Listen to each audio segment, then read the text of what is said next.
i-declare pa right at the very start, nire-reiterate ko lang. I am reiterating what is the fact in the very beginning, that I take all responsibility for all this action. What happened since day 1 po? Nakita nyo naman siguro ang pinakamagandang documentation dyan, yung mismong SMNI Live. Pati yung mga propaganda nila, tingnan nyo. Makikita nyo, until kahapon, meron tayong pinasok na isang building sapagkat meron tayong nakita na information na na-receive na may kwarto si Apollo Kibuloy doon na pwede niyang pagtaguan. Positive, nandun ang kwarto, wala lang ang tao. Kwarto na napakaganda, base sa mga gamit na nandun, ay kwarto na isang lalaki na tumutugma sa pangangatawan at size ng mga sapatos at mga gamit ni Apollo Kibuloy na napaliligiran ng iba pang mga maliliit na kwarto ng mga babae naman, base naman sa mga nakita nating mga gamit. So, wala nga rin naman ang mga babae. At meron tayong nakita ron na isang section na ngayon ay ating namang ikino-coordinate sa ating tamang ahensya. May mga minor tayo nakita. Alas 6 kahapon, umiikot tayo. Ang sabi ng mga tao doon, tulog. Na hindi naman kapanipaniwala. Bago kami nakapasok doon, mga 30 minutes na kaming inantala nitong mga taga-AOJC. Bago kami makapasok, may dala akong 60 na mga babae na mga magsa-search. Kasi yun ang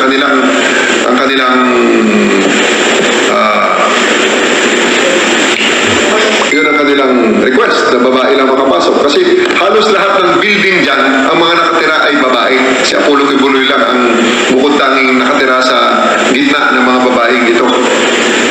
Totoo yan.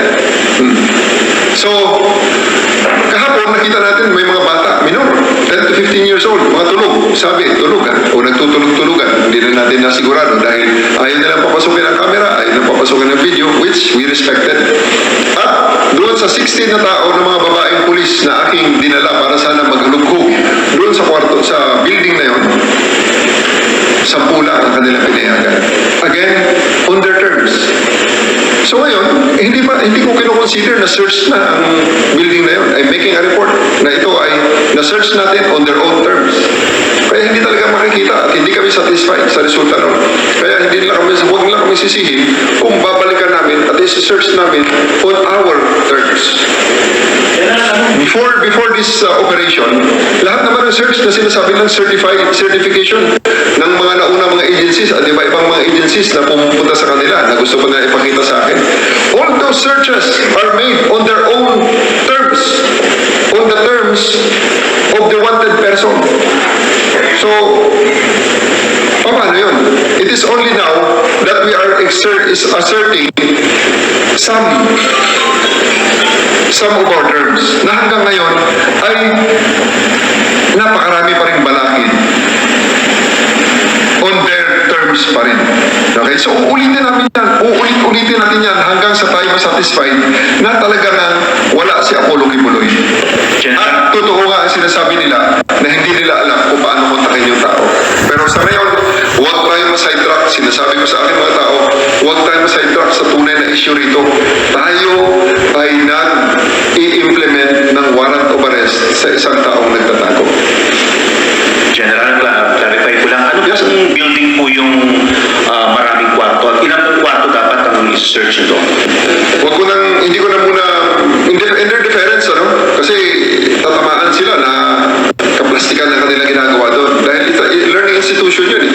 Pag pinangalanan mo ang pangalan nila, they challenge me, I'll take the name, I'll broadcast the name para makita kung anong klaseng edukasyon na kanilang ibinibigay sa lugar na yun. Ilang pong kwarto dapat ang i-search dyan? Napakarami, hindi nga namin dahil 10 lang ang pinapasok nila, hindi namin matapos-tapos ang pagbibilang, ang pagdodocument, may harassment pa ng kanilang mga cameraman, may harassment pa ng kanilang mga abogado. So, we really cannot concentrate on our jobs. Sa inyo pong tingin doon sa kwartong sinasabi po ninyo na mukhang kay Pastor Kibuloy, mukha ba siyang ngayon lang iniwan? Pwede niyo po bang i-describe sa amin, General Pace? Thank you. Alam nyo, yung mga ganun subjective yun eh. Paano mo masabi kung kagagamit lang o kahapon lang. Like in a hotel. How do you know na kagagamit lang kahapon ng hotel? I really cannot give you a definitive answer regarding that matter. Aminado yan. Unless na it will be on our own terms, papasukin niya ang SOCO, hahanapin namin ang fibers ng mga buhok, kung kaninong mga buhok ang makakita namin sa kama, kaninong... Ngayon, sigurado yan. I-vacuum clean na naman nila yan. Dahil nakita naman natin kung anong krimen eh. Human trafficking, child abuse. At nakita natin ang mga nagsasalita ng mga biktima. Wala na makitang parang nagdidesperado ang ibang mga biktima nga na hanggang sa internet nilalabas na nila ang kanilang mga karanasan. Kagabi may lumabas na naman yung Ukrainian na karanasan niya. Walang babae na gusto ilabas ang ganong klaseng karanasan. Sino ba naman ang magiging proud na gano'n ang ginawa sa iyo ni Apollo Kibuloy? So, we are really hell-bent on bringing him to justice. Hanapin kung hindi man kung ito man ay makakuha sila ng legal remedy at patingin kami ng korte. Pangako ko, pag ako inutusan ulit, gagawin ko ulit ito. Hindi natin titigilan ito hanggang sa siya ay sumuko. At wala siyang karapatan na mag-demand ng kung ano-ano. Ba't kailangan niyang i-demand sa presidente ang mga papeles na hinihingi niya? Sino ba siya? Is he above the law? Ganun ba talaga? Lahat ng klase ng may mga warrant yun, di magdidemand na rin ang gaya niya na ganito ang papel, ganito ang kailangan kong assurance, ganito. Bago ako sumuko. Ano yun? Hindi naman yata yun ang nakasulat sa batas at hindi naman ng espiritu ng batas. General, sa press con po na isinagawa ni Attorney Torion few days ago, sabi po niya na pagtapos po nito ay i-hunt down po daw niya kayo at hindi daw niya kayo patutulugin sa mga kasong isasampalaban sa inyo hanggang sa inyo pong pagretiro. Would you react to that, sir? Bring it on!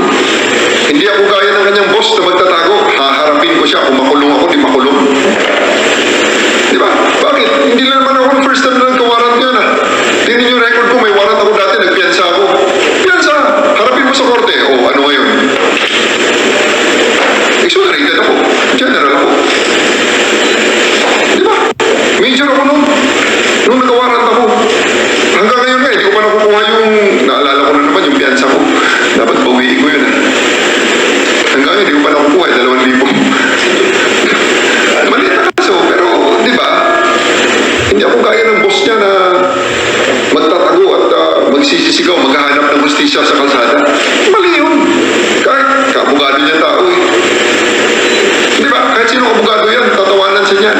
Si Noli Di Castro eh, di ba? Si Kabayan, di ba? Hindi kami mali.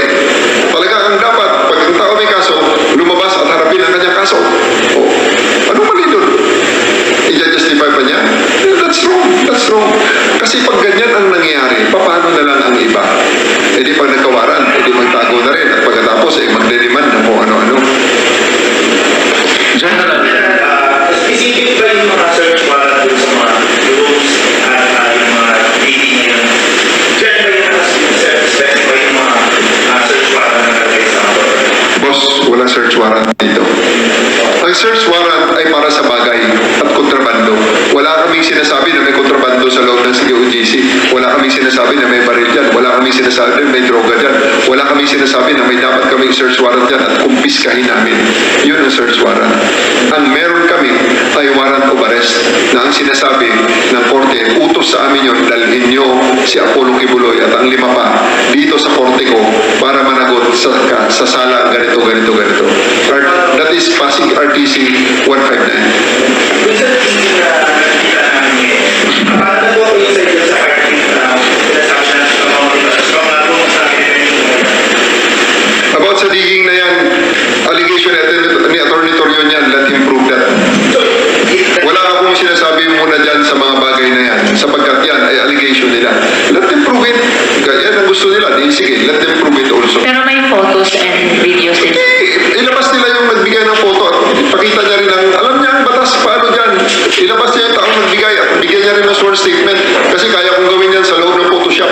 For clarification, so sir, no excavation, no digging Hindi inside. ko sinasabi ang kung ano man yan regarding sa diggings na yan dahil yan ay nilabas na Atty. Torion. Let's improve it. Di ba, in the same manner na gusto niya i-prove namin yung guilt at kung ano pa man ni Apollo Kibuloy bago niya i-surrender sa batas yung kliyente niya. Yung na-mention nyo before, sir, na underground facility, ano yung mga efforts to locate that? Wala bang excavation? Hanggang ngayon, meron tayong mga technical people na ginagamit yan. Because yung mga technical natin na mga ginagamit, hindi naman yan para lang sa bagay na yan eh. And it has been, those are reliable instruments na according sa mga operators nga, ay nagamit nila hanggang sa ibang bansa nung nagbigay ang Pilipinas ng suporta sa mga nasalanta ng mga massive earthquake. Kaya, they are very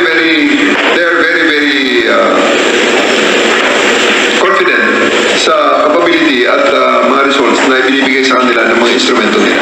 Ano nagpapahirap, sir, na malocate yung entrance na sinasabi yung underground facility? Unang-una talagang only half of the things that we want to do, less than half of the things that we want to do, we actually do. Ibig sabihin, ang search na ito ay always done on the terms of QOJC. Kasi nga, ayaw nating we work within those challenges. Ayaw naman namin persahin na talaga ng persahin na talaga. Kaya kahapon, pinilit ko na lang talaga yung Emerald Gate na sinasabi nila, nabuksan talaga. Just to dispel, ano ba ang nakalagay sa kanilang TPO? Ang allegation nila na pinipigilan namin silang pumasok sa kanilang compound. Anong totoo? Sila ang pumipigil doon sa unang gate na ginagamit namin. Dati open yun. Napakawawalang niya. Sinarado ang gate. Nilagyan ng X-ray scanner. Pinadaan kami sa napakaliit na lagusan. At pagkatapos, hinihingian kung ano-ano. Bakit? Sila na ba ang otoridad ngayon? Kahit na sila ay private, maliwanag right at the very start na ito ay papasok ang pulis para hanapin ang tinatago nilang fugitive na boss nila na walang lakas ng loob para harapin ang kaso. Sinasabi nila napakahina. Kung talagang mo si Atty. Torion ang sasabihin at ng mga abogado, sasabihin nila napakahina naman yan, matagal na dismiss yan. Dismiss pala eh. Ba't hindi kayo lumabas at sabihin sa judge yan? Ibig sabihin, mali ang judge. Di ba? Kaya, nandun lang tayo. Huwag tayong ma-sidetrack sa main issue na ang lahat ng ito ay nangyayari dahil sa paghahanap kay Apollo Kibuloy. And Next, Pumila. since last week, sir, may mga lumalig ito na alleged US aircraft. Tumutulong ba ang US sa operasyon na ito? Lalo na wanted din si Pastor Kibuloy dun sa Amerika.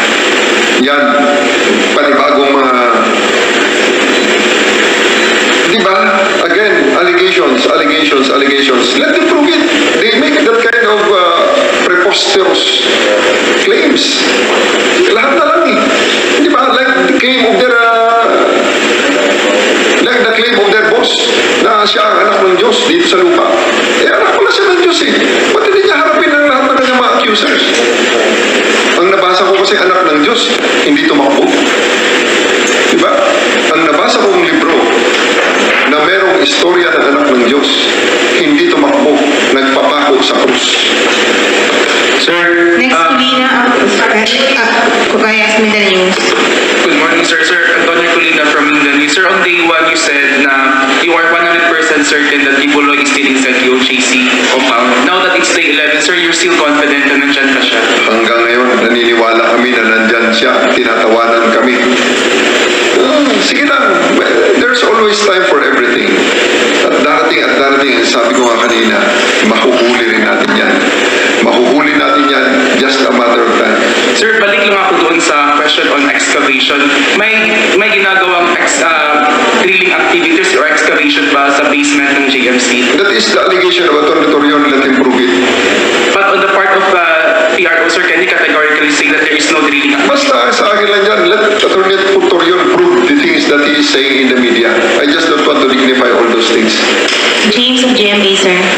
Sir, just this morning, nagpalabas yung Davao City Council ng resolution requesting the PNP to uphold the rule of law warrant of arrest, no, the continuing implementation. Your comment on that, sir?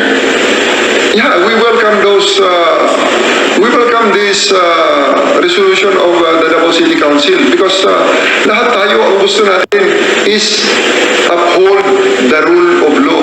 And I do hope that our esteemed council members and the political leadership of not only Davao City but our country as well to call for the concerned people and instrumentalities and everybody, all the Filipino people, to uphold the rule of law.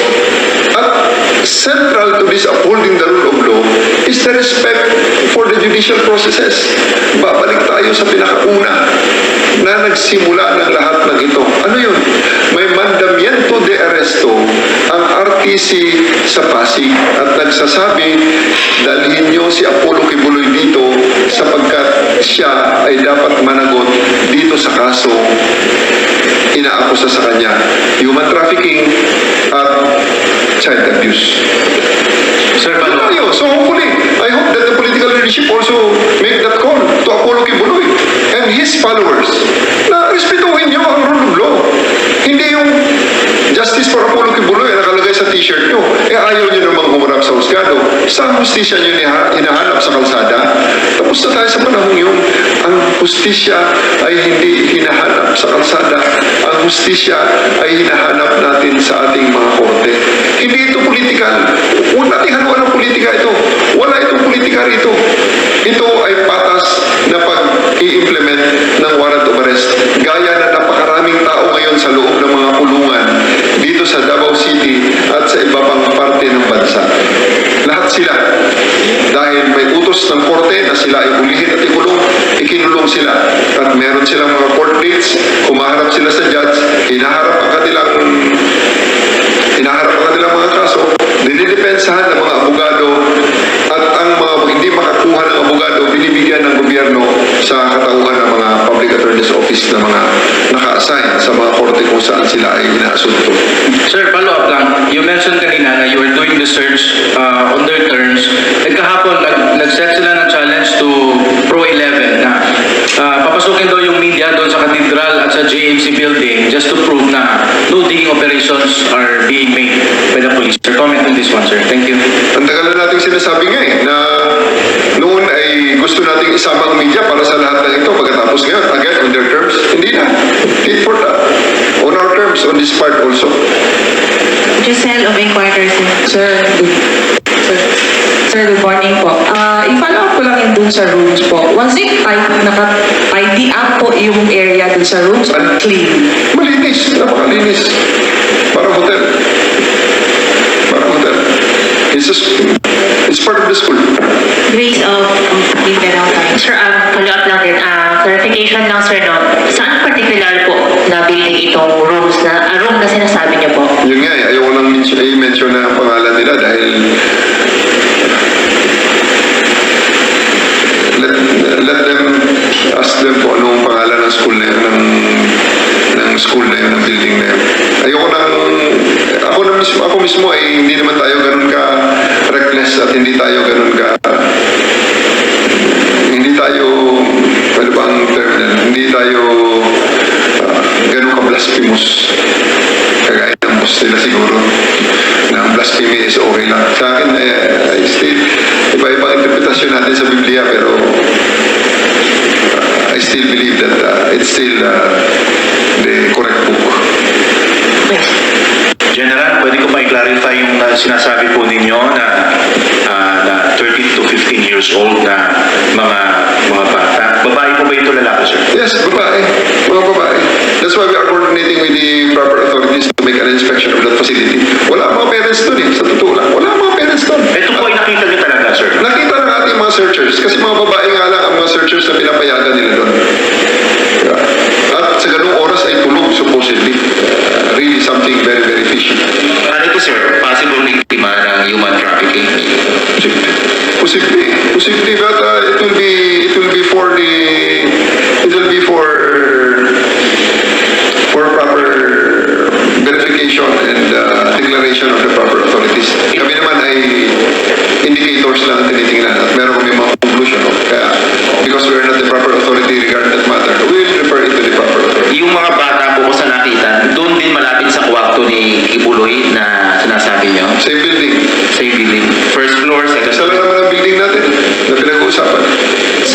Kaduaya. Mga around 5 kahapon, 5, 6. Live. PM. Hapon. Hapon yun. Sir, Ilang mga bata, sir? Around 10. sir, Miss, yes. Sir, follow up ko lang po, sir. Yung umpisa ng pag-serve ng warrant of arrest, all women po na police hanggang sa first day po. Almost. Although, ganito, nung first day, andun ako personal. No? O first, second, third day, mga 3 days, personal akong nag-lead ng mga searches. Kasi napakarami ng, pag pinabayaan ko ang mga tao ko, mapanghinaan lang ng loob. Nakita niyo naman kung gaano kagulo. Sa likod ko nga lang, ako nga lang, muntik. Talagang nasa brief na rin ako ng panghinaan ng loob. Isipin mo naman yung gaano kalaki yung megaphone na inilalagay nila sa likod ko. Napakalaking megaphone na inilalagay pagkatapos lahat ng pang-alipusta, lahat ng... Kaya nag-lead ako. Ngayon, nung mag-settle na ang lahat, may mga request sila na, sir, mga babae yan dyan. Halos naman 99% of all those rooms, sinasabi nila, ay okupado ng mga babae. Wala pa ako nakita ron ng barracks ng mga lalaki. Kahit hanggang dun sa baba, yung basement nila na parang pigsty, mga babae pa rin ang nandun. Ilan na ang mga lalaki. So, nag-prepare kami ng mga WCPD investigators na nagiging searching team natin. Kaya nga lang, unfortunately, ganun ulit. Hindi na ako nang sumali kahapon at babalikan ko yan. Ako personal na maglilid yan. Pangako ko sa kanila yan. Babalikan ko yan dahil hindi ako satisfied sa search na ginawa. Sa 16 na nandun ng mga polis, ang daladala, ang pinapasok na nila ay 5 sa isang wing. So, 10 lahat. So, 10, yun natin sa dalawa. Which I believe is not sufficient para sa tamang paghahanap ng mga hinahanap dito sa operation na ito. Miss Kaduaya of Newsline, sir. Sir, clarify ko lang. Yung sinasabi ba na basement, interconnected? Kasi ang perception po kasi ng public na isang room lock o isang room lock, are you giving us the impression na interconnected? Sa loob ng isang room, pwede ka mag-traverse sa isang room? Exactly. So, interconnected po. Yes. Kaya nahihirapan kayo? Hirap na hirap talaga kami, ma'am. Hirap na hirap kami. Sa totoo lang, hirap na hirap kami. This facility is really for something really na, for the pleasure of a single person o ilang tao. Kumbaga, this is a facility na talagang out of the ordinary. Okay? Hindi siya, extraordinary siya. Extraordinary. If you won't mind, can you describe, kasi nakapasok ka doon, can you describe, paano mo nasabi na interconnected siya? May point ba na nawala ka rin? Or ano yung, paano nyo nalaman na interconnected siya? Sa first day, iisa ang pinasukan ng aking mga tauhan. Sunod-sunod kami. Ang dala-dala ko noon, siguro mga 60, 70 na mixture, police women, saka security, dahil hindi namin alam ang layout. Nung ending, after 1 hour, ako ay lumabas sa pinakagitna. May mga tao ko na lumabas sa kabilang side. May mga tao sa kabilang side, nagkawala-wala kami. Dahil medyo mahaba nga naman ang aming grupo dahil ang pasilyo doon sa likod ng laundry ay isang tao lang. May pasilyo sa likod sa laundry. Pero yung laundry na, pag pumasok ka, kwarto. Pag pumasok sa kabilang kwarto, theater. Pag sunod sa kabilang kwarto, sa kabilang pinto, kwarto na naman. Ganun ang mga nakita namin Kaya yung mga tao ko, syempre, pag liko mo sa isa, hindi naman lahat makaliko ka agad. Siguro may mga dumiretso. Akala nila siguro ganun lang, na parallel lang. Pagpasok nila dun, ang labasan nila, iba na. It's really a well-designed maze. So are we talking here of complicated architectural and engineering, civil design? Napaka-complicated para sa amin. Napaka-complicated para sa akin. And magugulat ka. Yung isang kwarto doon, pagbuka, bukas, opisina. Opisina na lang mismong GMC, ha? Record section nila. Pero pag bukas nun, kwarto ng isang pastoral. Tapos doon sa record section na yun, pag liko mo uli, malapit na sa boardroom ng mga presidente, ng kanilang board of advisors, nandun na sa mga boardroom. So essentially, kung siya, it's not the spirit of the law. Last 3 questions. Yes, Mama Brian of TV5. General, anong hamon mo ngayon kay Pastor Apollo Kibuloy at sa kanyang legal counsel kay Atty. Torion? Dati na yun, At yan din naman ang hamon ng lahat sa kanya supposedly. At yan din sana ang kanilang magiging battle cry dahil palagi nilang sinasabi na justice for Apollo Kibuloy. Napakasimple ng hamon. Harapin mo ang kaso. Sabi niyo, mahina. Ipakita mo magaling ka. Si Atty. Torion, napakagaling na abogado. Pakinggan mo, napakagaling. Pero bakit takot kayo sa mahinang kaso na sinabi niyo? Dismiss naman ng Davao yan. Dismiss na ng kaso ito. Wala namang nangyayari. Ayun naman pala Harapin niyo. Baka isang hearing nga lang yan. Tapos na kaagad yan. Kung ganun kahina ang kaso at ganun kayo kagaling. General, you said during the ceremony, Sorry, this has been asked a while ago, but I just want to know if you really mean it that you can already see the